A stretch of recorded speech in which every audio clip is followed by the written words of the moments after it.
Olá, boa noite a todos. É uma honra estar aqui, né? Eu não tive essa oportunidade durante a minha formação e a gente busca muitas vezes na dor o caminho da saúde, o caminho da vida, né? Então, acredito que cada médico que aborda o paciente como um todo, que abraça o seu paciente, o problema que ele traz consigo, já tenha passado por uns percalços. E acredito que vocês vão ter essa oportunidade de aprender conosco, de olhar essa medicina de uma maneira diferente, olhar o paciente de vocês atrás de uma doença e tratar, né, uma medicina toda diferente, sem ter que passar por uma dor para chegar a esse tipo de abordagem. Então, hoje eu quero conversar com vocês sobre a interferência do estresse na nossa saúde e como nós vamos manejar esse peso durante a nossa vida. Quando a gente fala de manejo de peso, nós logo pensamos no quê, né? Emagrecer.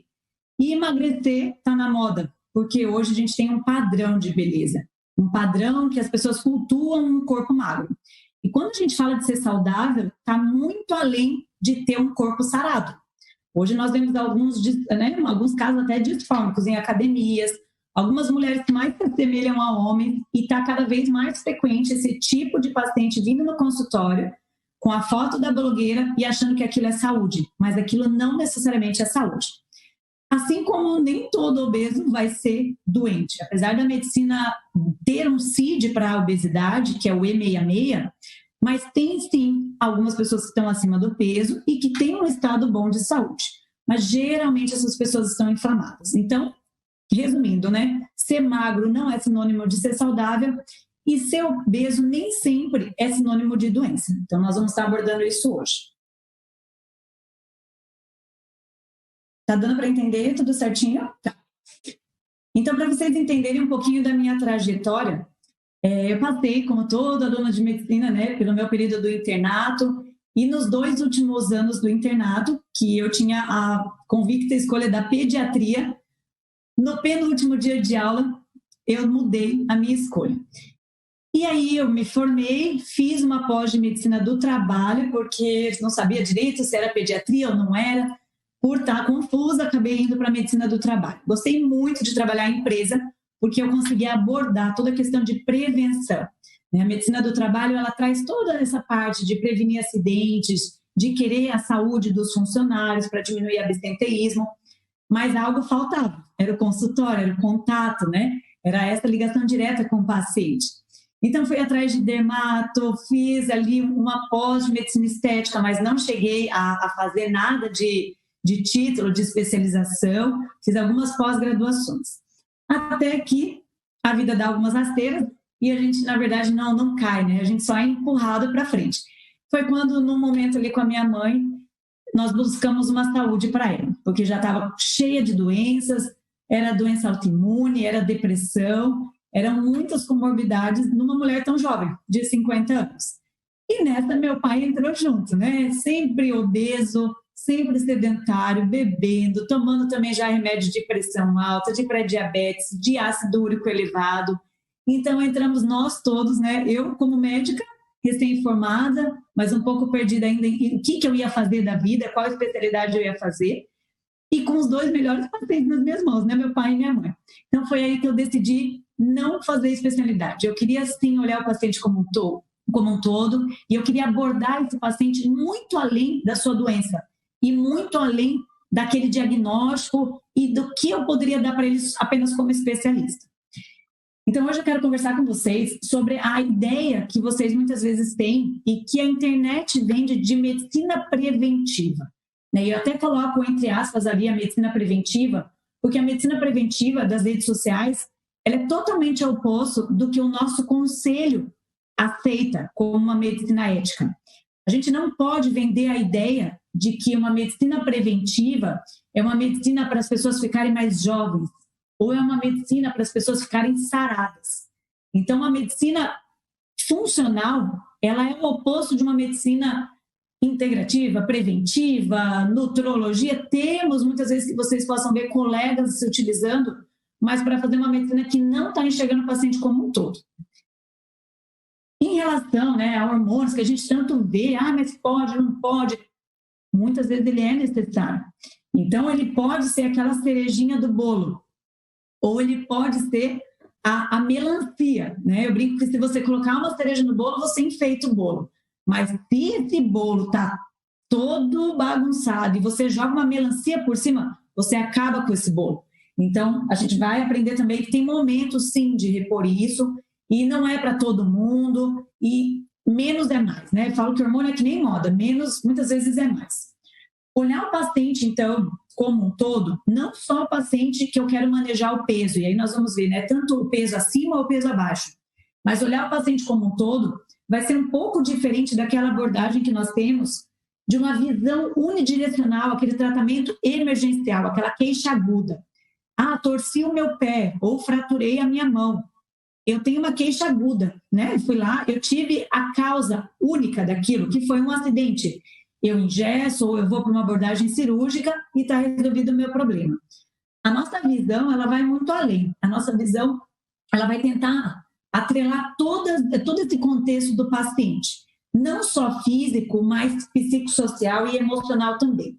Então, nesse contexto físico, eu já tenho múltiplos fatores. Vou ter inflamação crônica, que é o conceito que a Maitê abordou muito bem ontem. Vou ter todo o desequilíbrio hormonal. Tenho toda essa questão de perder massa magra a cada ano. E isso não é só uma queixa estética. Perder massa magra faz a gente perder proteção óssea, faz a gente perder funcionalidade. Eu sempre brinco que com 90 anos eu quero conseguir levantar da cama e do vaso sanitário sozinha, sem ajuda de andador ou de pessoas. Tem a carência nutricional, o estresse do sedentarismo. O atendimento interdisciplinar, então, essa abordagem que nós vamos dar ao nosso paciente, muitas vezes vai detectar precocemente um sintoma e um sinal que não chega a ter um diagnóstico já de doença. Então, a gente pode sim melhorar a qualidade de vida do nosso paciente sem que ele apresente um código, um CID-10. Eu posso sim melhorar essas queixas sem ter que aguardar de camarote que isso desenvolva até o ponto de ter uma doença e um diagnóstico. Então, eu quero o quê? Eu quero dar qualidade à quantidade de vida do meu paciente e quantidade à qualidade de vida. Então, envelhecer bem, de preferência sem adoecer, mas se tiver a doença, que eu possa, sim, ser muito mais saudável do que o outro que vai ter a mesma doença. E, como eu falei no começo, né, a magreza ela nunca vai ser sinônimo de saúde, mas a obesidade ela também não é o sinônimo de doença. Então, essa síndrome metabólica que está presente na obesidade, essa sim a gente deve abordar, que são aqueles critérios de circunferência abdominal, de pressão arterial, de dislipidemia, né, com desequilíbrio entre o LDL e o HDL, então, e a pressão arterial. Então, esses critérios é que vão fazer eu manejar o meu paciente obeso e durante a consulta eu abordar esse ponto sim. Porque o intuito hoje da Abeso é cada vez mais, né, médicos que não são médicos especialistas estarem capacitados a abordar o paciente com peso acima e risco de vida, ou seja, síndrome metabólica. Então, o perfil da maioria dos pacientes que vai chegar no nosso consultório, ele vai ter o excesso de peso e a obesidade. Isso não é só uma queixa, né, dos Estados Unidos. A gente vê que o Brasil está seguindo o mesmo exemplo dos Estados Unidos, né? Quase metade da nossa população já é obesa. E a gente já não tem aquele estigma, aquele contexto de a pessoa desnutrida, se assemelhando lá a uma pessoa de uma periferia ou uma pessoa africana. A gente já não tem aquele perfil aqui no nosso país. A pessoa pobre, muitas vezes, carente de recursos, ela está obesa também. Então, podem reparar, né? No semáforo, na rua, a gente não vê só aquela pessoa em inanição. A gente já vê obeso, sim, pedindo dinheiro na rua. Nós temos o estresse mal compensado. A Maitê sempre comenta da conta não fechar. Então, e eu falo isso para o meu paciente, eu falo, quanto tempo você está trabalhando? Quanto tempo você está se dedicando aos outros? E quantos minutos na sua agenda você tem para você? Porque muitas vezes a gente não tem nem questão de minutos na nossa agenda para a gente num dia. As quedas hormonais, os desequilíbrios causados muitas vezes por uso exógeno, né, tanto de corticoide quanto de anticoncepcional, as próprias quedas fisiológicas pós-parto, durante menopausa, andropausa nos homens. Temos também dietas hoje que são pró-inflamatórias, temos a dieta ocidental. Então, o excesso de açúcar e a gordura ruim, isso faz sim a gente ficar cada vez mais inflamado E isso faz a gente ter uma propensão enorme para ter diversas doenças, tanto doença inflamatória quanto doença autoimune, alteração de fertilidade, cada vez mais pessoas inférteis, pessoas jovens que deveriam ser férteis, mas que não conseguem engravidar. E quando a gente tem uma mulher no consultório que não consegue engravidar, a gente tem que lembrar que essa criança vai ter um pai também. E não é só causa feminina que faz o casal não conseguir engravidar. Então, estejam atentos a isso, porque muitas vezes, quase 90% das vezes, quem vem te procurar é a mulher e não o homem. Doenças degenerativas, então todo esse estilo de vida não saudável, sedentarismo, vão levar a essa inflamação crônica. A visão completa, então, do nosso paciente deve abordar a nossa consulta com a anamnese, deve abordar toda essa avaliação de exame físico, o perfil hormonal desse paciente, né? Eu sempre falo, geralmente mulher vem aquela mulher pera e aquela mulher maçã. Aquela mulher que tem culotinho, que tem coxa, e aquela mulher que tem muito mais abdômen. E a perna muitas vezes é bem fininha, sem nenhuma celulite. Isso eu preciso avaliar em consulta. Nem sempre minha paciente vai saber qual é o perfil dela. Eu que tenho que diagnosticar esse perfil para saber qual o melhor tratamento a oferecer para essa paciente. Fazer de preferência bioimpedância. Se você não tiver bioimpedância, você pode avaliar por dobras, junto com a ajuda da nutricionista ou até do educador físico. Ou o padrão ouro, que é o DEXA, mas a gente acaba não encaminhando para fazer o DEXA, que seria o padrão ouro para composição corporal.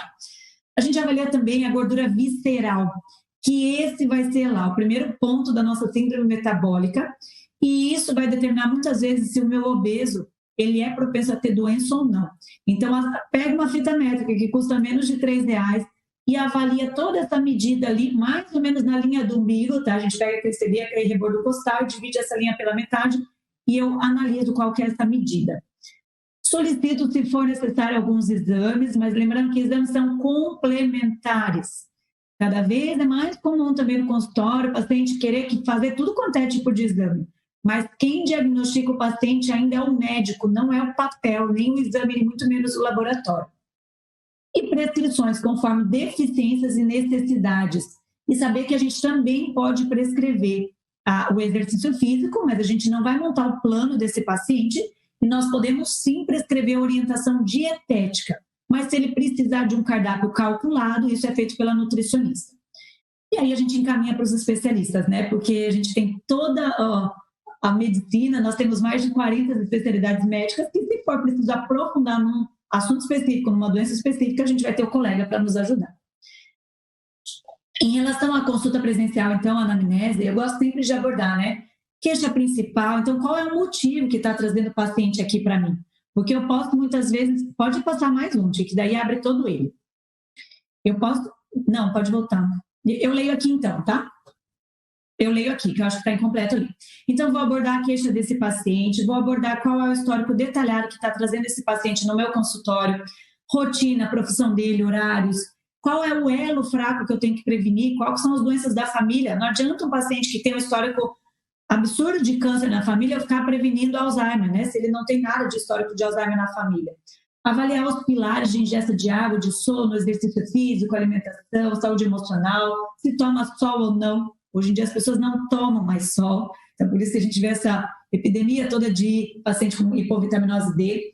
A disposição desse paciente, o pico de cansaço e fadiga dele e os picos também que ele está na maior produção. Então muitas vezes esse paciente está com inversão de ciclo circadiano. Ele está com sono quando o sol está lá em cima e quando o sol se põe, muitas vezes é a hora que ele acorda, em torno das 6, 7 horas da noite. E aí fica totalmente disfuncional o dia desse paciente à sua disposição. Avaliar o intestino desse paciente, né? O nosso intestino, ele fala muita coisa e não é só saber se faz cocô ou não. Quer ver, perguntar para o homem se o intestino dele é saudável. A primeira coisa que ele vai falar, maravilhoso. Porque ele acha que intestino saudável é apenas fazer cocô todo dia. E aí avaliar a compulsão, o humor desse paciente, se ele usa outros medicamentos, quais os tratamentos que ele tem feito, quais os profissionais que acompanham esse paciente para você fazer essa rede toda interdisciplinar. E, se for mulher, ciclo menstrual, histórico ginecológico. Agora a gente tem aí a foto de 2 pacientes com a autorização delas e ambas vindo na consulta como queixa principal a constipação. Só que a gente vai ver que essas 2 pacientes, embora visualmente elas sejam muito diferentes e opostas, a gente vai ver que nessas 2 pacientes a importância de manejar o peso. e ter um peso saudável. Agora tem a primeira bioimpedância da primeira paciente, né? Uma paciente, então, obesa sarcopênica. O que seria isso, Vanessa? Um paciente que tem um peso muito alto, né? Então, ela teria ali o IMC, né? O índice de massa corpórea, que é um método falho, porque só leva em consideração o peso e a altura, porém ainda usado, tá? Em alguns critérios de doenças ou em algumas indicações cirúrgicas ou até mesmo medicamentosas, mas com IMC de obesidade mórbida. E essa paciente, ela tem uma composição em letra C. O que é a composição em letra C?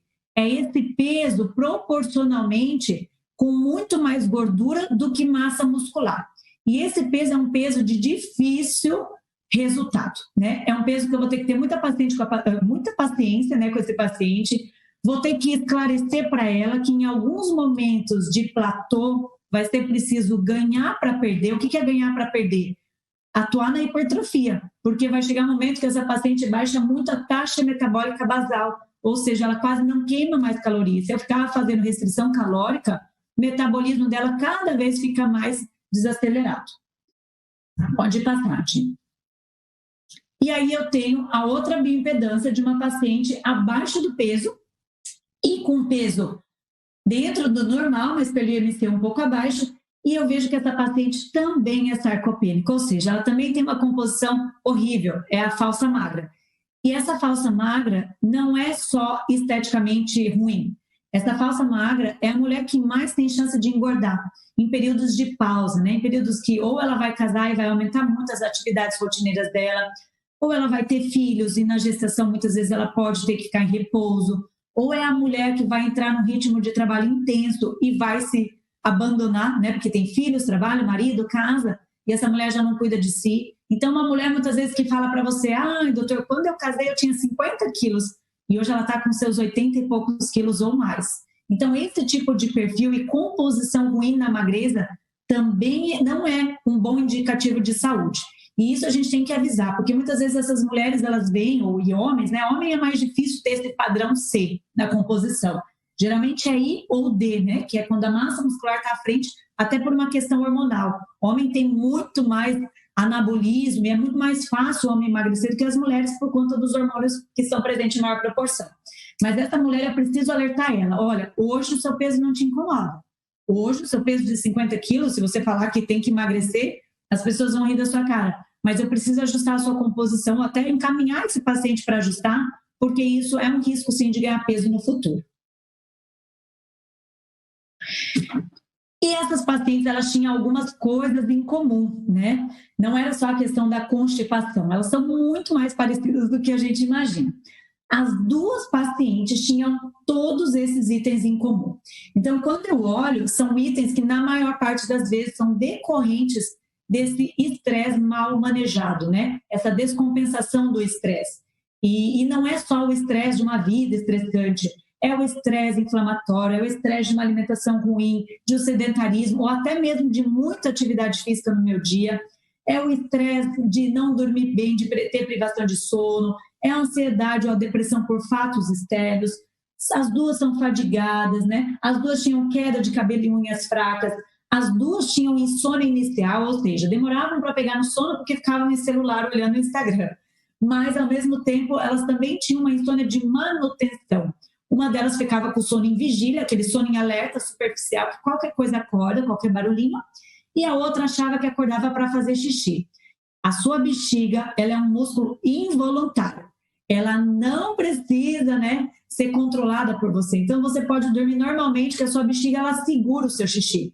Mas por que eu acordo então, Vanessa? Eu achava que era para fazer xixi. Você acorda porque muitas vezes você não tem uma higiene adequada do seu sono. E aí você tem o pico do cortisol. E quando esse cortisol dá o pico, no momento que ele era para ele estar mais baixo, entre 2, 3 horas da manhã, você acorda, está com urina na bexiga, aproveita para fazer xixi. Mas não é a sua bexiga que te desperta. As duas tinham sinais de envelhecimento precoce, mesmo sendo super jovens. Tinham o estresse oxidativo, né, com fios brancos, rugas, marcas de expressão precoce. As duas tinham queixa de edema, mesmo aquela pessoa magra, ela acordava com as mãos edemaciadas, né? E quando a gente fazia o sinal ali do cacifo, as duas tinham um sinal presente de 1 a 2 cruzes. tinham constipação intestinal, tinham queixas de sinais na pele, de uma dermatite atópica, muitas vezes uma descamação no cabelo, alergias a qualquer alergênico, né? Tanto um inseto quanto um creme diferente que passou, e tinham bolinhas pelo corpo, e que muitas vezes alguns médicos falaram que era desidrose, ou seja, que era um suor no pé, mas elas tinham bolinhas em regiões que não são de suor, e tinham algumas manchas roxas, mesmo sem o trauma, mesmo sem bater, sem a pancada. Tinham problemas também no seu ciclo menstrual, uma delas em amenorreia, por causa de síndrome de ovário policístico, a outra com muita dismenorreia, muita dor na menstruação, e ambas com TPM. E as duas tinham queixas de azia e foram sido diagnosticadas como gastrite e tinham eructação, né, arrotos e problemas de distensão abdominal. Essas duas pacientes, elas vieram, mesmo sendo pacientes com menos de 30 anos, elas já estavam sendo diagnosticadas, elas já estavam sendo tratadas com hormônio tireoidiano T4, com antidepressivo e ansiolítico, com antialérgico, com corticoide nas crises, né, de alergia, ali, tanto da pele quanto do cabelo, com prazol, as duas já tinham sido, né, prescritas ali com inibidor da bomba de prótons. Uma delas usava diuréticos e a outra usava só quando queria ir para a festa e aparecer mais sequinha, aquela super magra. Anticoncepcional oral nas duas, combinado. Benzodiazepínico, uma delas usando para dormir. E as duas, né, já tinham fumado no momento da vida, tomavam álcool e tinham compulsão alimentar com alguns vícios, como café, chocolate doce. Então, a gente precisa ficar atento, porque de cada 3, né, cada 3 de 4 médicos, eles dão um diagnóstico de estresse para o paciente. Eles vão falar, o seu problema é estresse. Mas o que é estresse? O que eu vou fazer para esse estresse? Então, o paciente está saturado de ir no médico e escutar do médico que a causa do problema dele é o estresse. Quando a gente não acha nada, a gente fala que ou é idiopático ou é estresse. Só que o estresse ele tem nome e sobrenome. E ele tem conduta também para abordar esse tipo de estresse. Então, o meu paciente, eu tenho que ver em que ponto ele está num sistema nervoso simpático super ativado, ou seja, esse meu paciente ele está em luta ou fuga diariamente, né? É o trabalho que ele tem que ir, ele acordou atrasado porque ele foi dormir super tarde, porque ficou olhando no Instagram, assistindo filme no Netflix. Esse paciente, muitas vezes, ele não tem tempo nenhum na agenda dele, ele está o tempo todo olhando a vida dos outros ou fazendo favor para os outros, e ele está nesse tempo todo em luta ou fuga. E aí eu começo a ter alguns sinaizinhos no meu corpo. Mesmo a pessoa magrinha começa a ter aquela pochete, aquela famosa barriguinha ali no abdômen inferior. Então, a gente tem alguns locais principais de gordura localizada, né? E isso é importante anotar na anamnese, onde o seu paciente deposita mais gordura, porque o corpo fala. E a gordura fala com a gente também. Nem sempre é possível, né? Obesos mórbidos, muitas vezes ele tem uma gordura corporal acima em todos os locais do corpo, mas se o seu paciente não for um paciente obeso mórbido, anote no prontuário onde ele está depositando mais gordura, que isso vai falar muito com nós, né? Com todo o nosso diagnóstico, com toda a montagem ali que a gente vai fazer das hipóteses e a conduta que eu vou dar para esse meu paciente. Então, ali, o abdômen inferior, geralmente os pacientes chamam de estômago nervoso, né? Ah, doutora, eu como porque estou com o estômago nervoso. Eu chego com aquela fome, 5, 6 horas da tarde, quando eu chego do trabalho, que eu quero comer o mundo, eu quero comer tudo que está na minha frente. E essa fome, ela não é só uma fome física, ela não é só uma fome fisiológica. Essa fome, muitas vezes, é emocional. Essa fome é, muitas vezes, para eu esparecer. Eu falo que a comida é o nosso luxo acessível. Nem todo dia a gente pode viajar, né? E agora, na pandemia, a gente não pode, né, se distrair com outras coisas. Então, a pessoa vai sempre para a comida e vai sempre para o que libera neurotransmissores e é prazeroso, que é sempre, quase sempre, o açúcar e alimentos palatáveis, que daí são entupidos de gorduras de baixa qualidade, né? Em relação ali à nossa pirâmide endócrina, eu fiz de maneira bem simplificada o que esse mecanismo de luta ou fuga ele pode fazer com a gente. E aí, quando eu vejo, né, que uma paciente minha está com queixa de libido, doutora, não tenho mais libido, e é porque minha testosterona está baixa, ela já vem se diagnosticando já, porque, né, alguém já pediu exame para ela viu que a testo ali estava um pouco abaixo, mas será mesmo que uma alteração no meu hormônio sexual, que é lá na ponta da minha pirâmide, será mesmo que ela deve ser manejada com o hormônio sexual? Então, nem sempre queixas sexuais elas devem ser abordadas com tratamentos sexuais, né? Muitas vezes essa queixa sexual, esse hormônio sexual, ele está baixo por uma disfunção de glândulas que são muito mais importantes do que as glândulas reprodutivas, do ponto de vista de sobrevivência. Então, se alguém, né, principalmente a mulher, ela está nesse mecanismo de luta ou fuga, essa mulher, ela jamais vai ter reprodução. Isso vale para homens também, né? A gente sabe que quando os hormônios estão todos alterados, isso pode alterar a fertilidade. E esse homem pode ter dificuldade de engravidar essa mulher.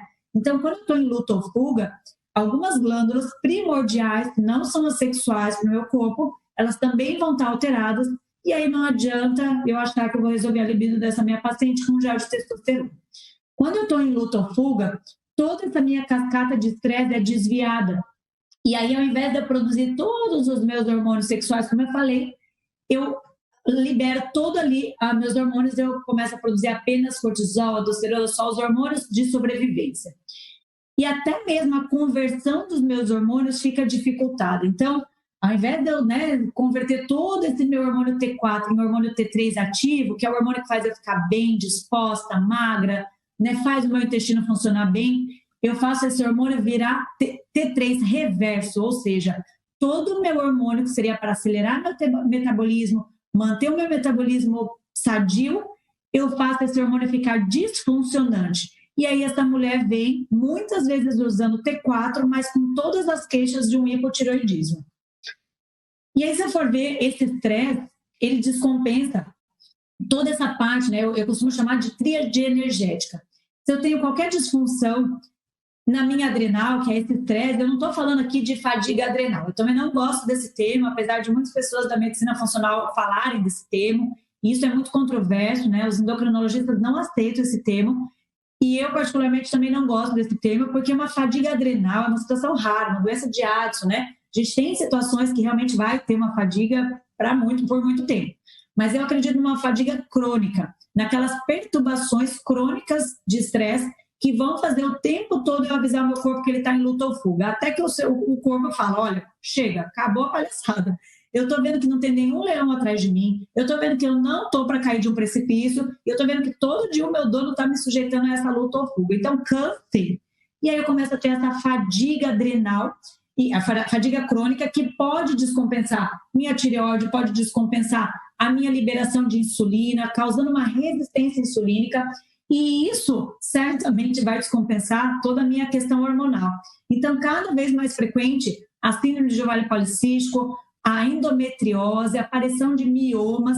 Não tem uma mulher de consultório que não esteja com descompensação nessa tríade do estresse, que não venha com uma adenomiose, ou com miomatose, ou até mesmo já endometriose, fora do meu útero, né? E aí isso se deve a quê? A essa predominância estrogênica, tanto por excesso de estrogênio, e não sei se vocês já ouviram falar o termo xenoestrogênio, todas essas substâncias que mimetizam os nossos hormônios estrogênios e que daí vão fazer um desequilíbrio no corpo. E tem a questão da baixa de progesterona. Progesterona seria o nosso hormônio do relaxamento, o nosso hormônio que compensaria toda a alteração do nosso cortisol. É o hormônio que a gente aumenta muito na gestação. Então, a gestante é plena, né? Não tem motivo para estresse. A gestante, ela sempre está feliz, está plena, o cabelo dela é lindo. E por que isso? Porque ela tem progesterona suficiente. Mas no nosso dia a dia, todo aquele desvio de cascata para produzir cortisol faz com que eu não produza progesterona. Se eu estou bem e não estou estressada, ainda assim eu tomo um anticoncepcional que faz detonar toda a minha produção natural de progesterona. E aí tem todos os fatores que podem afetar a minha microbiota intestinal. Eu falo que a gente demora anos para formar uma microbiota intestinal saudável e em poucas horas a gente detona essa microbiota. Basta ali um final de semana de jacada ou até mesmo um jet lag, né? um voo que você possa ter um jet lag, isso já afeta a sua microbiota. Então, tudo isso, né? A genética, o estresse não compensado, a própria gestação, que é uma caixinha de surpresa, como a gente nasceu, se a gente foi amamentado, antibióticos precoces. Na Unicamp, eu estive lá em março, e eles falaram que um dos principais itens, né, de prevenção da obesidade, que deve se iniciar na infância, não adianta eu querer prevenir a obesidade no obeso. O obeso, ele já está obeso, eu tenho que tratar. Mas prevenir a obesidade na infância se deve a usar menos antibiótico, e vocês, futuros médicos, não passem antibiótico só porque a gargantinha da criança está vermelha no plantão. Para a mãe não ter que voltar em 2, 3 dias. Gente, isso deveria ser crime, né? Então, não usar o uso ali né, sem pensar de antibiótico, a gente sempre incentivar a ter um aleitamento materno exclusivo e um parto natural quando possível, quando não colocar em risco a vida do bebê e da mãe. E realmente a gente incentivar o estilo de vida dos pais. Eu não atendo criança, e um dos motivos de eu não atender criança, mesmo sendo clínica geral, é porque os pais, cada vez mais, eles estão terceirizando a saúde dos filhos para o médico, para a escola, para os professores, para a babá, e o filho ele vai ser exemplo do que você é em casa. Então, acredito que a maioria de nós aqui tivemos aquela criação péssima de passatempo, né? De todinho de caixinha, leite condensado, só que a gente tem sim que mudar alguns padrões, e nós somos os exemplos dos nossos filhos, então isso não deve ser terceirizado. E isso é o que vai prevenir a obesidade no futuro, mesmo que a genética da sua família seja favorável para a magreza. Então, como pilares de tratamento de saúde física, eu vou abordar com vocês aqui rapidamente alguns pontos, né, que estão muito simples, porém eles são difíceis de colocar na prática, mas eles não são complexos, não tem nada que seja complicado aqui, e cada pilar desse tem muito embasamento científico. Cada pilar desse tem muitas sociedades fora do Brasil que estudam a fundo. Então, assim, quando a gente manda tomar água, dormir cedo, comer adequadamente, praticar um exercício físico, manejar o estresse, isso não é bobagem, né? Isso não é, né, a beabá ali de blogueira fitness. Eu falo para meus pacientes, eu falo, olha, vocês pagam para eu falar o simples, só que esse simples é o que vai curar vocês, é o que vai fazer vocês prevenirem várias doenças. Então, se você tem que vir aqui para escutar o simples, entenda que esse simples, por debaixo dele, tem muita evidência científica de peso.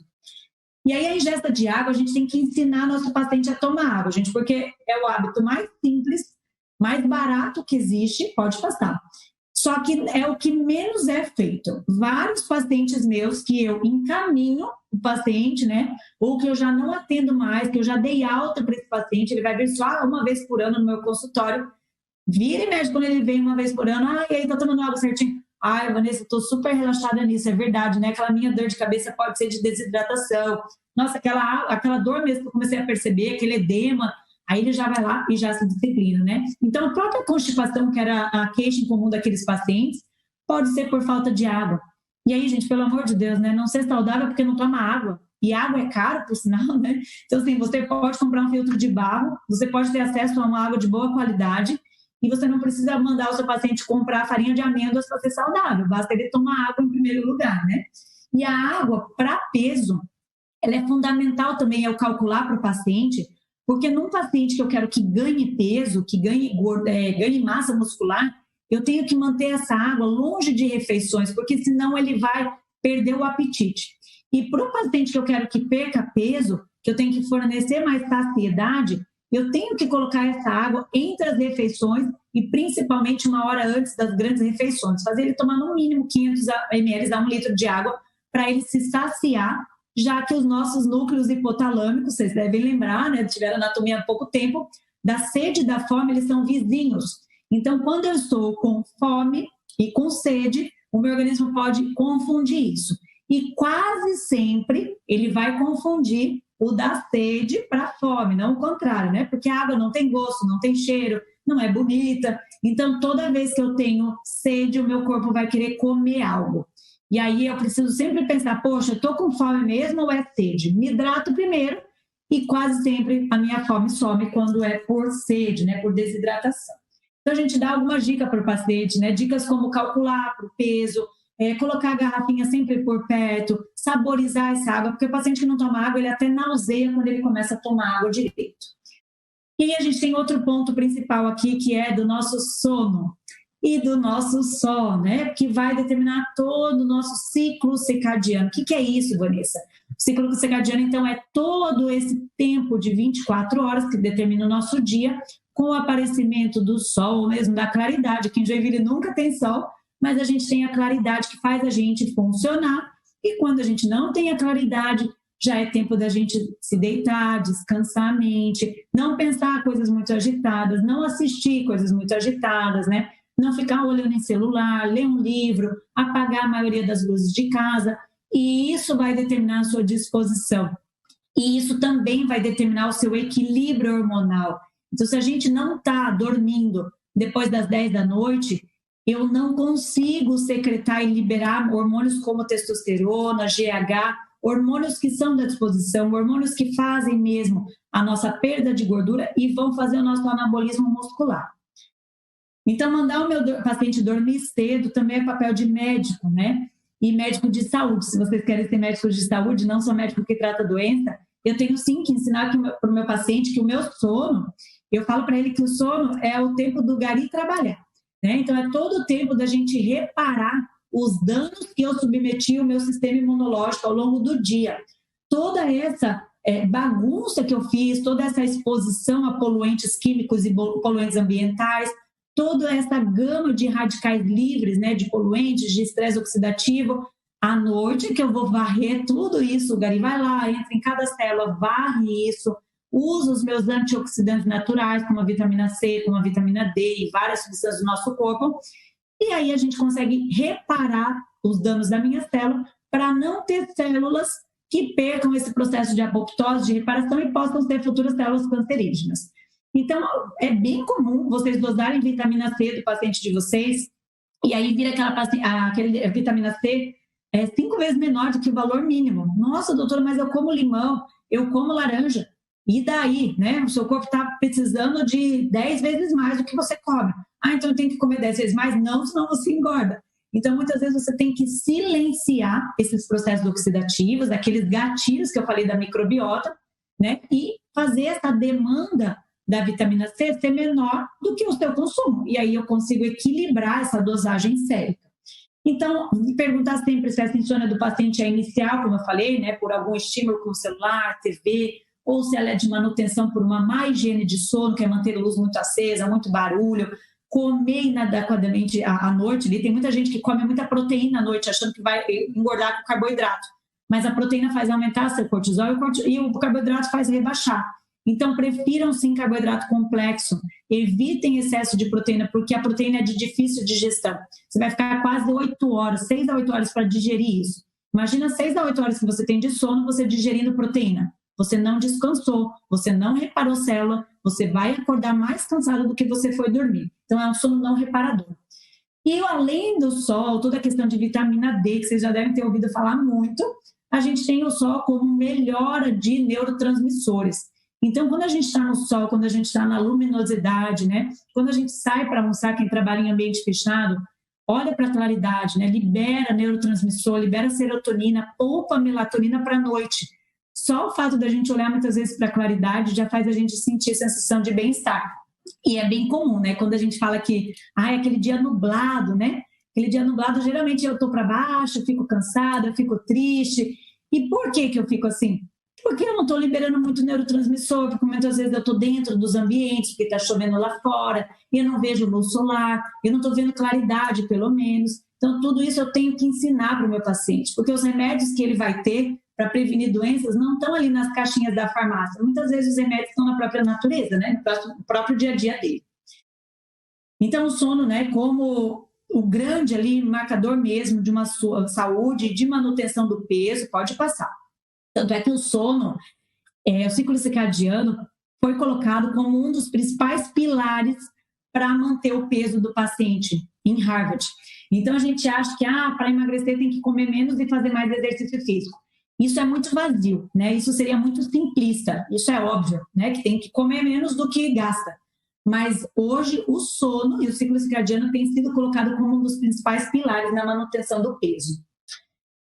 Eu até coloco ali uma receitinha de chá, preparem aí, né, o print da tela. Essa receitinha de chá ela é milagrosa, isso aqui foi uma das outras aqui da clínica que ensina os pacientes. Você misturar mulungu, melissa, passiflora e camomila.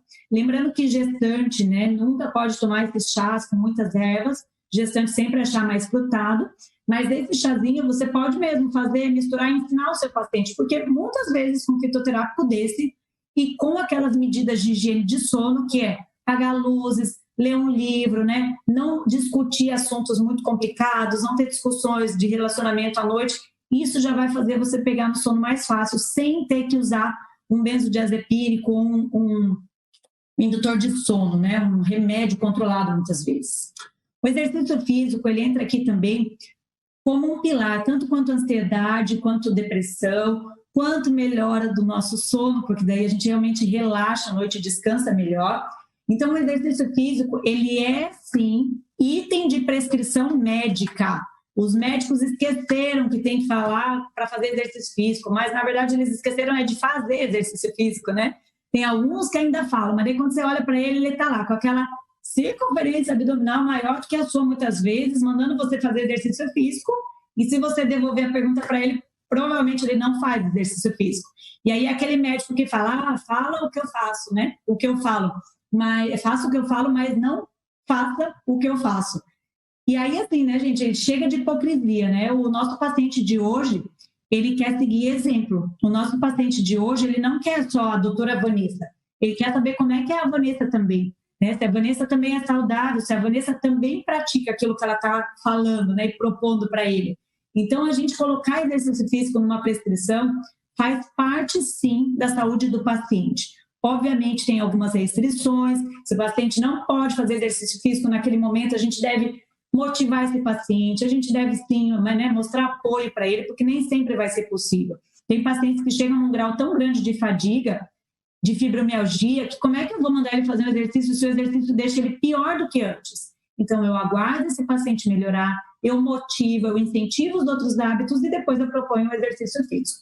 Então, sempre eu sugiro acompanhar com um profissional capacitado, se não for possível, fazer uma boa academia ou até mesmo fazer atividades em grupo, né, que vai estar sendo monitorado, tá? Mas não sair também loucamente pegando peso aí sem uma supervisão para evitar todas as lesões, né? Suplementação apenas se necessário, tá? Porque muita gente vai para academia e daí na academia começa a querer tomar uns veneninhos que são de prescrição médica exclusiva. Além de prescrição médica exclusiva, tem que ter indicação, tem que ter deficiência. Então, não saiam, né, acreditando em tudo que se fala na academia. E até mesmo alguns nutricionistas prescrevem, né, de substâncias que não podem, que são de uso médico exclusivo. Então, muito cuidado com isso, né? E nós médicos, a gente sempre deve pedir para ver prescrição de nutricionista. Ah, o seu educador físico, seu personal mandou você fazer essa dieta? E ele mandou você tomar alguma coisa? Ah, mandou, doutor, ele mandou eu tomar isso aqui, ó, oxandrolona do Paraguai. Jesus amado, né? Então, assim, peçam para ver, tá?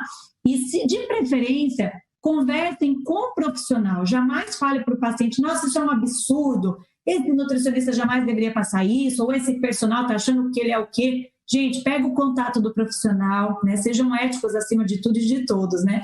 Liga para esse personal e fala, olha, você não acha melhor, por enquanto, a gente não entrar com isso, né? Não sei o que, fala, explica. Gente, você vai ganhar um parceiro, né? Ao invés de você falar mal de alguém e ainda perder o seu paciente. Porque se o seu paciente novo, ele tem aquele personal há 5 anos, ele nunca mais volta em você, porque você foi antiético, né? E com toda razão ele não vai voltar em você, porque a gente não tem o direito de falar mal de ninguém, mesmo que a conduta não seja apropriada.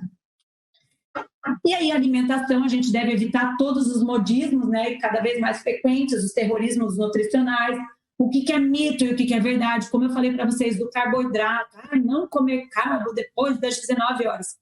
Gente, o carboidrato, ele não se transforma num monstro depois das 19 horas. Ele é o mesmo carboidrato em qualquer horário. Eu preciso usar esse carboidrato de acordo com a minha estratégia alimentar, de acordo com o meu objetivo. Então, não tem essa questão de, isso não pode, isso pode, isso é saudável, pasta de amendoim é saudável. É extremamente alergênica, mas para quem tem sensibilidade a amendoim, não é alergênica para todo mundo. Então, essa questão de alimentação, eu vejo que cada vez tem mais modismo, tem muito terrorismo e pouco estudo, né? Então, é muito papagaio repetindo coisa e pouco profissional disposto a estudar bioquímica. E aí a gente precisa também se diferenciar, porque vai ter muitos profissionais da área de nutrição que deveriam saber sobre alimentos, mas repetindo coisa que papagaio está repetindo. Então é mais fácil hoje estudar por Instagram do que estudar bioquímica em livro ou mesmo pegar referência bibliográfica, né, e pegar artigo científico para ler, tá? O planejamento perfeito, ele vai ser aquele que vai ser feito. Então não adianta o paciente estar com um cardápio maravilhoso do Nutri e não estar conseguindo seguir nada. Né? Ele deve sim ajustar com o nutricionista dele como ele pode fazer aquilo. Vanessa, eu não consigo ficar sem bebida alcoólica, para mim é a coisa mais importante da minha vida. Tá bom, você bebe todo dia? Então vamos beber 2 a 3 vezes na semana, o que você acha? Gente, eu já consegui fazer com que o meu paciente diminua pela metade ali. Mas se eu falar para ele, olha, para você eu não quero que beba. Vanessa, mas bebida alcoólica é a coisa mais importante da minha vida. Não pode, 30 dias não pode. Eu perdi o paciente também, né? Eu corro o risco desse paciente jogar fora e rasgar essa minha orientação nutricional ou até mesmo o cardápio do nutricionista. Então, vamos levar em consideração as preferências, a praticidade, o estilo da vida dele, as condições financeiras. Como eu falei há pouco, ser saudável não é tomar leite de coco, não é comer farinha de amêndoas, né? E não é ter várias nuts para comer de lanche. Ser saudável é comer comida de verdade, tá? Então, esse é um mito que a gente tem que destruir, né? Ah, doutora, mas eu não tenho condições. Eu tenho vários pacientes que juntam o dinheiro durante o ano inteiro para vir na minha consulta. E aí ele vem e já fala isso, Vanessa, mas eu não tenho dinheiro para comer comida cara, que nem você deve comer. E por isso que eu faço questão sempre de mostrar ali no Instagram, né? Tô comendo aipim, tô comendo mandioca, tô comendo ovo agora, né? Agora tô comendo arroz branco requentado. Ai, arroz integral. Arroz branco requentado é a melhor coisa para não ser quebrado, né? Porque é amido resistente. Então, eu tenho que mostrar para ele que saúde é acessível a todos, independente do poder aquisitivo dele. E aí, evitar aquelas coisas que todo mundo já sabe que é errado, né? Todo mundo já sabe que álcool é ruim, que bala é ruim, que refrigerante não é saudável, que pão em excesso não é saudável. Então, assim, não precisa da pessoa ser estudada para ela saber o que não é saudável. Então, comida de verdade, né? Esse Danone ali, que a gente vê muitas vezes na prateleira, Danone de morango. Isso não é saudável. Agora, eu pegar um iogurte integral, se você não tem uma intolerância à lactose, nem é sensível à caseína, e colocar um morango dentro, isso pode ser uma comida de verdade. O cúmulo vai ser sempre o quê? Pode trocar. A gente trocar, né, a banana, pode trocar de slide. Eu troco, então, a minha banana por uma barra de banana, né? Então, assim, eu poderia comer uma banana que é super prática, gente. Banana você pode levar para qualquer lugar, você não precisa lavar, você pode descascar ela e comer. Você só precisa de um lixo para jogar a casca. Eu trocar ela por uma barrinha de cereais, que é puro açúcar, tá? E que muitas vezes é mais difícil de abrir do que uma banana de descascar. Em relação ali ao manejo inicial do nosso paciente, sempre a gente começar pelo intestino, e ontem a Maite falou muito disso, então não vou me atentar a esse ponto agora, mas o nosso intestino, eu costumo brincar, né? Será mesmo que nosso intestino é o nosso segundo cérebro, ou o nosso cérebro é o nosso segundo intestino? Porque o nosso intestino ele vai determinar toda a produção de questão ali, né? De todos os nossos neurotransmissores, né? Todas essas substâncias que dão o nosso prazer, que fazem a gente se sentir bem, que fazem a gente ter um bom humor. O nosso intestino, ele é uma peneira, ele não é só um tubo de conexão.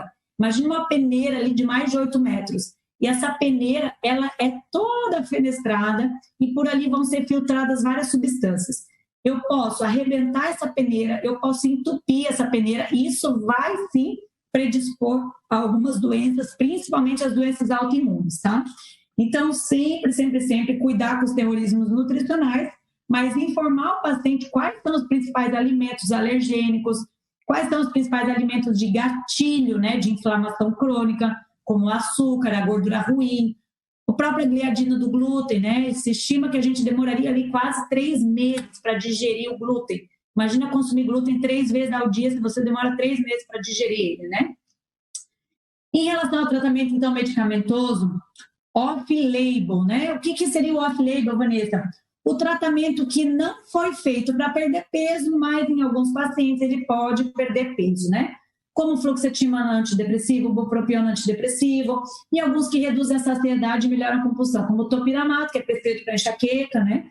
Como a metformina, que é prescrito para resistência insulínica e síndrome metabólica e diabetes, e o HCG, que é proscrito por algumas sociedades médicas, porque virou um AUE. Qualquer clínica de estética de esquina que não tenha médico vende um frasquinho desse hormônio que não é para emagrecer.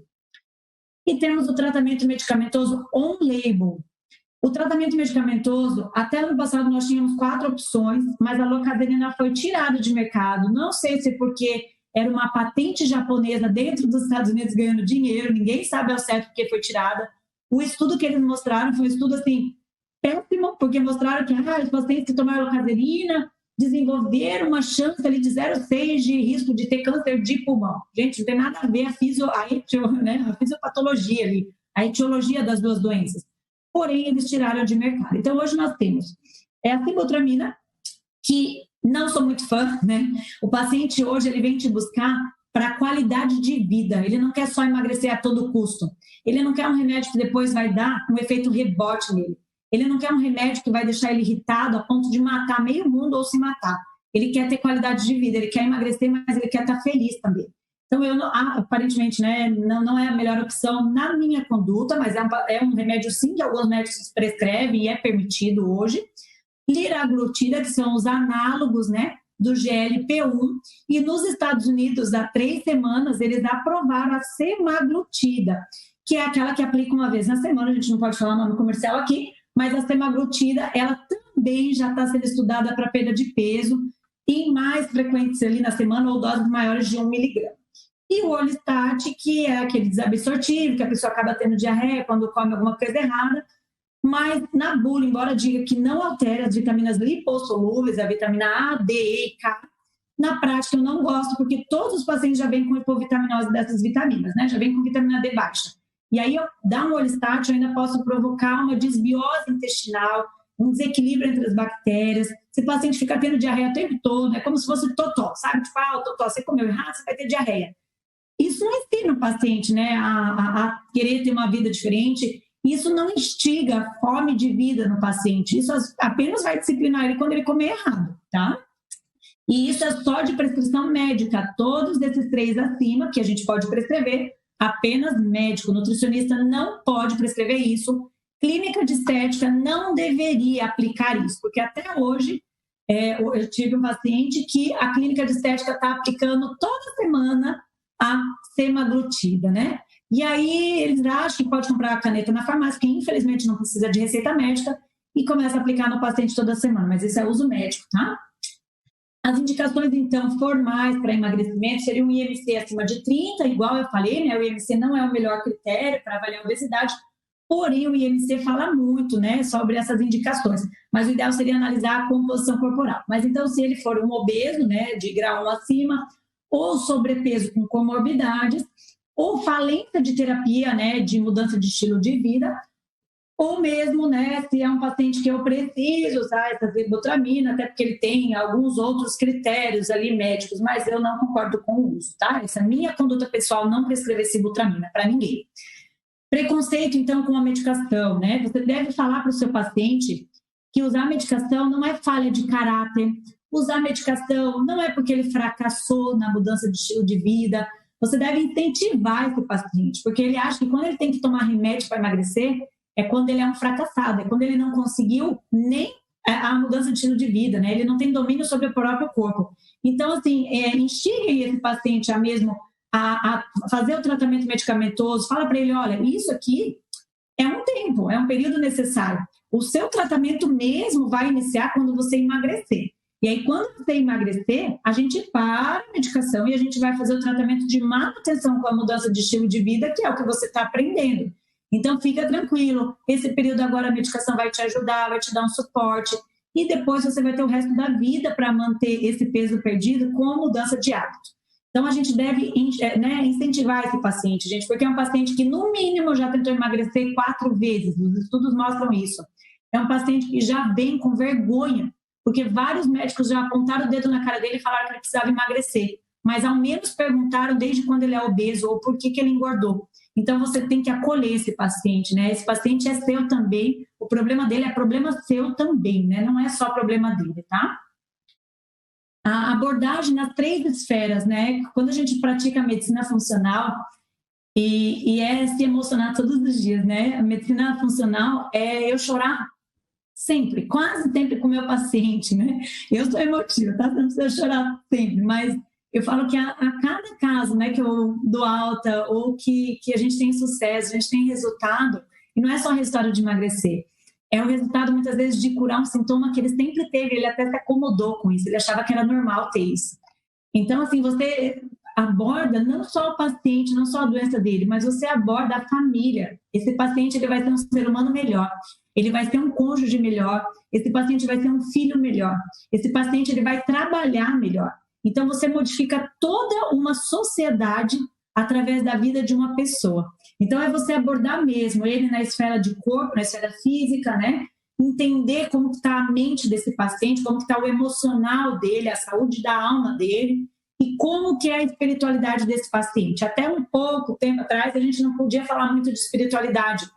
Parecia uma coisa meio mística, né? Ou mística, ai, nossa, eu vou estar sendo antiético, né? Mas falar de espiritualidade, hoje a ciência comprova, né? Que quem tem uma fé, independente da sua religião, se cura mais facilmente. Então, você perguntar sim, se esse paciente crê em algo, se ele tem uma fé, como que está a saúde espiritual dele? E você não vai se surpreender, tá? De quantos pacientes eles vêm muitas vezes detonados, porque um pai estuprou, porque a pessoa que ele mais confiava traiu ele, e ele não acredita em mais nada, né? Nem mesmo num criador que fez ele. Por quê? Porque a pessoa que ele mais amava causou dor nele. Então, é nosso papel de médico, né? Abordar não só a saúde física, como abordar a saúde emocional e a saúde espiritual desse paciente. Nem sempre a gente vai tratar isso, né? A gente não tem como médico tratar toda a parte psicológica, então daí a gente encaminha para o psicólogo. A gente não pode trabalhar com esse paciente com ferramentas de PNL, de programação neurolinguística. Eu encaminho esse paciente, né? Então, vamos encaminhar, mas vamos sim abordar. Se eu não pergunto, eu não vou escutar a resposta. Pode passar. Então, essa questão, né, de saúde emocional, a gente vê qual é o contexto, a gente vê mesmo, né, o que o paciente está tendo de batalha, eu saber que tem um universo por trás do meu paciente, e eu saber que muitas vezes esse paciente é o saco de pancada da família dele, é o barco que carrega todo mundo, mas que perdeu o controle do próprio leme ali. Então, eu olhar mesmo ele, eu olhar os motivos, e eu tenho empatia, né? Tem médicos que falam muitas vezes num tom agressivo, levanta essa bunda do sofá, para de ser preguiçoso, isso aí é desculpa, não quero escutar. Eu falo, gente, pelo amor de Deus, né? Vamos acolher e não julgar, né? 100% acolhimento, 0% julgamento, e a gente tá junto com esse paciente, as desculpas dele não vai mudar a situação realmente, mas eu tentar entender e facilitar por que está sendo difícil de seguir uma dieta ou uma orientação que eu fiz aí. A saúde espiritual, então, a gente sempre fala para o paciente, né, buscar se reconectar e a gente tirar essa imagem de chamado, propósito que o mundo está vendendo, porque tem muitos pacientes que são dona de casa, né, ou que muitas vezes são pai de família, mas estão sem emprego, daí eles acham que eles não têm propósito nenhum na vida, porque eles não estão trabalhando. Então, propósito não é trabalho. Propósito é você se reconectar com o que você foi feito para ser, né? Porque nem sempre você vai estar atuando numa profissão. E isso não faz você uma pessoa sem propósito, sem um chamado maior, né? Às vezes o seu propósito pode ser com a sua própria saúde. Então, essa questão de propósito que o mundo tem vendido, a gente também tem que abordar com o nosso paciente, falar para ele, calma, tá tudo bem, né? Mas eu estou tão perdida, Vanessa, eu não sei o que fazer na minha vida, eu não sei qual profissão, eu estou perdida, eu tive filhos, faz 20 anos que eu não estou no mercado de trabalho. Calma, tá tudo certo. Vamos ser primeiro para você, depois vamos ser para os outros e depois vamos fazer, né? A gente não é o que a gente faz, né? E a gente trazer essas duas perguntas para os nossos pacientes, né? O porquê que você está aqui? E para quem você está aqui? Muitas vezes eu apontar o dedo na cara desse paciente, falar que ele está errado não vai adiantar nada. Mas eu trazer a mente dele nessas duas perguntas, o porquê eu estou aqui e para quem que eu estou aqui? E isso muitas vezes pode mudar e pode fazer ele virar a chave dele, né? O clique. Eu falo que eu só vou dar saúde para o meu paciente que está disposto a virar essa chave. Fora isso, gente, esse paciente ele pode ter todos os recursos financeiros do mundo, que ele não vai ter saúde, porque ele vai querer sempre terceirizar o que cabe a ele mudar. Deixo aqui os meus agradecimentos com vocês, né? Mas acima de tudo, né, relembrar que a gente tem que ter ética. Então, nunca fala mal do colega. Quando você fala mal de alguém, a gente fica sabendo mais a seu respeito do que a do outro. Nunca mude conduta sem conversar com o colega. Eu vou tirar a estatina, porque a estatina é o horror. Não, pega o telefone do cardio, conversa com o cardiologista. Olha, o doutor não acha que essa paciente está com o colesterol aumentado só porque ela entrou na menopausa, mas ela não é tabagista, ela não é etilista, ela não é sedentária, ela faz atividade física, não tem histórico na família dela. Podemos tirar, podemos entrar talvez com uma levedura de arroz vermelho ou com uma B3, né, o hexanicotinato de inositol, para a gente ver se não abaixa o colesterol sem o remédio, doutor. Então, assim, seja humilde, né? Se esse médico gritar com você, desligar o telefone na sua cara, rasgar a sua cartinha, gente, já passei por tudo isso. Você ganhou um paciente, porque esse médico ele foi um boçal, ele acabou ali a relação dele com o paciente dele, que era dele, e você vai ter liberdade de fazer a conduta como você quer, né? Se a pessoa não for uma pessoa tão ética quanto você. Elogie sempre a conduta do médico. Hoje eu mandei 2 cartinhas para o médico de posto que tinha pedido um ultrassom de tireoide numa paciente. E tantos endócrinos às vezes estão contra pedir ultrassom, parece que está saindo do bolso deles, né? Porque eles ficam naquela resistência, mas esse médico de posto pediu, porque ele achou alguma coisa estranha mesmo, o hormônio ali da tireoide tinha vindo um pouco estranho, TSH e T4 livre não estavam conversando, e ali estava um nódulo super perigoso de tireoide. Então, mandei cartinha, elogiei, falei que ele era um excelente médico, né? Pensa um médico de posto de saúde, que não é perfeito também, mas muitas vezes um médico que está lá por falta de oportunidade, né? Ou porque ama, tem alguns casos que amam, mas pensa esse médico, ele recebeu uma carta de uma médica que é referência, ou especialista, ou uma médica, né? Como aqui em Joinville, poxa, eu sou referência. As pessoas, elas vêm aqui com uma referência, elas vêm com encaminhamento médico, elas pagam uma consulta particular, então a gente tem sempre que elogiar, a gente sempre tem que engrandecer esse outro profissional que está trabalhando em conjunto com a gente. E cuidado com o paciente fofoqueiro. Aquele paciente que vem e fala mal de todo mundo, aquele paciente que já foi em 10 médicos e todo mundo não presta, nenhum médico é bom o suficiente, talvez você não seja também suficiente para ele, se ele não estiver disposto a virar o clique. E aí a gente vai encaminhar, se vocês decidirem ser médicos, né, como eu, que não tem especialidade, que são clínicos gerais, a gente vai sempre encaminhar, a gente vai sempre pedir para o especialista procurar a fundo a doença. Eu não posso ser boa em tudo, eu não tenho como saber tudo de tudo, então encaminho sem problema algum, sem medo de perder esse paciente. E se eu perder, vamos dizer que a queixa é exclusivamente ginecológica, e lá o colega é uma doença muito específica. Gente, aquele meu paciente, ele foi encaminhado, ele foi direcionado, ele passou pelas minhas mãos, né? Na vida é um fluxo. Então, deixa esse fluxo, deixa isso fluir. Não fica retendo, porque a água parada da dengue, né? E obrigada, porque eu acredito que ficou atrás ali, né? Mas conhecimento mesmo, ele se consolida quando a gente repassa, né? E eu não tenho problema nenhum em repassar tudo que eu sei, tudo que eu aplico, né? E tudo que eu aprendi nesses anos todos, buscando fora do Brasil muitas vezes, gastando muito para saber o que eu sei hoje, e não só gastando dinheiro, mas é o tempo longe da família, são noites mal dormidas, né? Foram no mínimo 7 anos ali de uma saúde péssima para hoje aprender sobre saúde, aplicar e praticar a saúde na minha vida também. Já tive câncer, né? E eu falo que cada coisa, né? Cada dia da minha vida, cada noite mal dormida, cada hábito errado, né? Já teve períodos de eu dormir 3 horas por dia e trabalhar das 7 da manhã até as 12h30, 3 horas da manhã. E valeram a pena. Cada dia desses, né? Cada ano desse valeu a pena. Porque me formou o que eu sou hoje e me fez querer dar fome de vida, né, Tiago? Ofertar mesmo o que muitos médicos hoje não ofertam.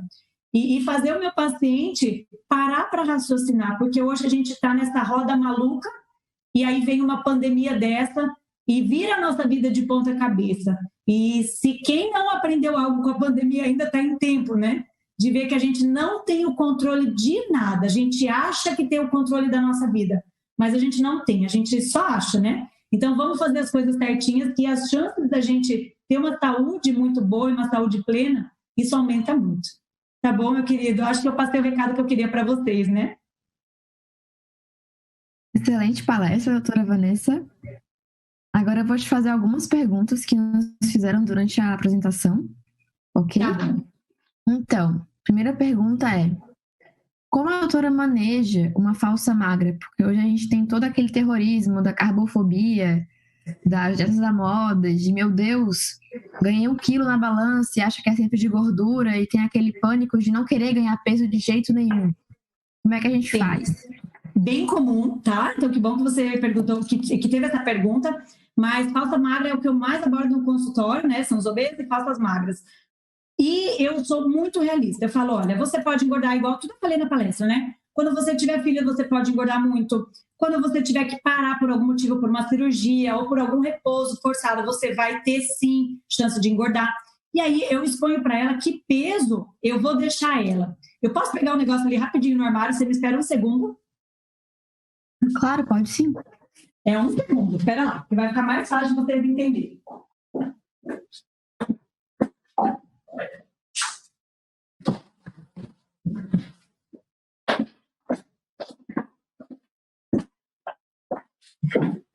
Ó, a gente tem aqui 1 quilo de músculo, tá? E a gente tem aqui 1 quilo de gordura. Olha a diferença do volume, da densidade disso aqui, né? Então, eu falo para minha paciente, você pesar mais na balança, não necessariamente você vai ganhar medidas. Eu falo que foi a maior frustração da minha vida quando eu engordei 7 quilos e eu falei, agora eu vou ficar grandona, bonitona, corpo de mulher. Mas daí eu fiquei mais magra e vareta do que já era. Por quê? Porque eu fiquei compacta, eu ganhei músculo. E aí eu fiquei mais definidinha, fiquei mais compacta, eu perdi medida. Roupa de 15 anos começou a entrar de novo. Então a gente tem que explicar isso, né? Que o volume é muito diferente. Então ganhar peso não necessariamente vai aumentar a medida. E mesmo a gente explicando isso, já teve uma paciente que não aceitou e ela veio com 4 quilos a mais de massa magra, linda, não aumentou medida nada. Só que quando ela viu o peso, ela teve crise e tudo, eu já tinha encaminhado ela para terapia e ela falou, ou eu tenho os meus 48 quilos que eu quero, ou eu vou parar de vir em você. Eu falei, então você pode procurar outro profissional inconsequente, irresponsável e que te leve no estado de anorexia, porque anorexia não é saúde. E aí, dei tchau para essa paciente, deixa eu seguir a vida. Mas é nosso papel, sim, instruir, orientar. E te falo que de todos os pacientes que eu já atendi de falso magro, um só, eu tive essa conduta de não querer mais atender. É bastante preocupante, né? Muitas meninas jovens hoje com esse problema. Muitas, né? E cabe ao médico também barrar isso, né? Tem mulheres que vêm, eu quero ter o corpo daquela blogueira. Eu falo para ela, minha filha, você tem 3 filhos, você é uma mulher da pega, né? Você é uma mulher muito melhor que aquela blogueira lá, fútil, lá, que não tem filho ainda, de 20 anos, sem desmerecer a blogueira, mas olha o seu tipo, né? Olha o potencial que você tem, olha a mulher que você é. Então, assim, a gente também tem que engrandecer o paciente e fazer ele se comparar com ele mesmo, com a melhor versão. Não ficar olhando pessoas que às vezes têm um estilo totalmente de vida diferente do seu, elas são patrocinadas para aquilo, elas são pagas para aquilo, então facilita muito, não que seja desculpa para a gente não ter hábitos saudáveis, mas, poxa vida, né, a minha vida eu tenho que comparar só comigo, o que eu posso ou não fazer, né, não com o outro. Exatamente. A próxima pergunta agora é como tratar um paciente beliscador? Paciente beliscador, né? Então, assim, aqueles tratamentos ali de obesidade farmacológicos, os tratamentos on-label, né, que são os tratamentos para perda de peso, muitas vezes eles não melhoram esse perfil do paciente beliscador, porque é um tipo de paciente que tem ansiedade junto, é um paciente que é compulsivo, é um paciente que muitas vezes ele vai comer, passar mal porque ele não está com fome, né? Então ele acaba muitas vezes tendo náusea, até mesmo tendo vômito, e ele continua a comer. Então eu tenho que abordar esse paciente daquela maneira, né? Uma terapia cognitivo-comportamental, encaminhando ele para mudar comportamento, ver se não é desidratação, porque muitas vezes o paciente beliscador, ele é desidratado. Então, só dele tomar água, ele vai falar, Vanessa, aquela mania de ficar beliscando tudo, parou, né? Então, esse paciente, a gente tem que sempre tentar achar a causa. A causa é por ansiedade, é por estresse, é porque está faltando alguma vitamina, que a gente chama de fome oculta. Então, quando o paciente tem deficiência nutricional, ele geralmente vai querer beliscar um monte de coisa. E geralmente coisas que liberem neurotransmissores, que deixem ele inflamado, para aquilo amenizar aquela desnutrição dele. Entendi. A próxima é perguntando sobre o veganismo. Qual a opinião da doutora em relação a isso?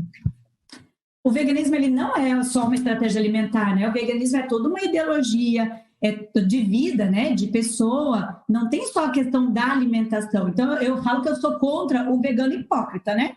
Usa bolsa Chanel de couro e está querendo comer coisa que não é de animal, né? Não quer comer ovo, mas está usando bolsa de couro, está tendo tudo, né? De feito de animal, usa maquiagem. Então, assim, o veganismo, na essência, ele é muito mais uma ideologia de vida. E aí, quanto a esse vegano verdadeiro, não é hipócrita, né? Da modinha. Mas o vegano verdadeiro, eu respeito muito, tá? Eu tenho vários pacientes veganos, mas daí a gente tenta compensar toda essa questão das vitaminas, do que eu teria na carne, né? Eu tentar compensar para ele. E essa ideia de que todo vegano tem deficiência de complexo B, isso é mito, né? Hoje a gente tem vários carnívoros com deficiência de complexo B por falta de metilação, por inflamação crônica e falta de absorção, e a gente tem vários veganos saudáveis. O problema do veganismo é que ser saudável como vegano é muito difícil, porque não é tão prático. São muitos grãos, você tem que deixar grão de molho de 4 a 8 horas, não tem em todo lugar, né, refeição à base de grãos, então ele se torna não tão prático, e por não ser prático, daí muitas vezes o vegano acaba indo para a refeição refinada, de carboidrato refinado e de açúcar, e por isso que ele quase nunca é saudável. Mas eu sou super a favor e tem como ser vegano saudável, sim. Então, agora a última pergunta. A gente sabe que as doenças crônicas, né, são a maior pandemia hoje, eu acho, no mundo. E a pergunta é a seguinte: qual é a conduta para envelhecer bem? Assim, quais são as coisas que a doutora acha mais importante para prevenir uma doença que possivelmente ela é genética? Por exemplo, tem na família muitos casos de Alzheimer, de Parkinson. A gente sabe que isso acontece por pequenas escolhas durante a nossa vida.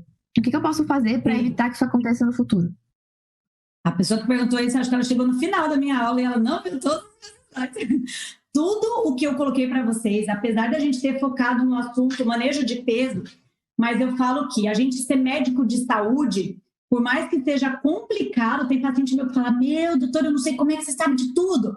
Eu falo, olha, eu não sei de tudo, eu não sei tudo de tudo, mas eu sei a base das doenças. Então, ou uma doença vai ser inflamatória, ou uma doença vai ser degenerativa, ou uma doença vai ser autoimune. Eu tenho praticamente essas três bases, tá? E aí, quando eu atuo nessas três bases, que quase sempre estão intrínsecas, geralmente uma inflamação gera um quadro de autoimunidade, de um sistema imunológico exacerbado, né?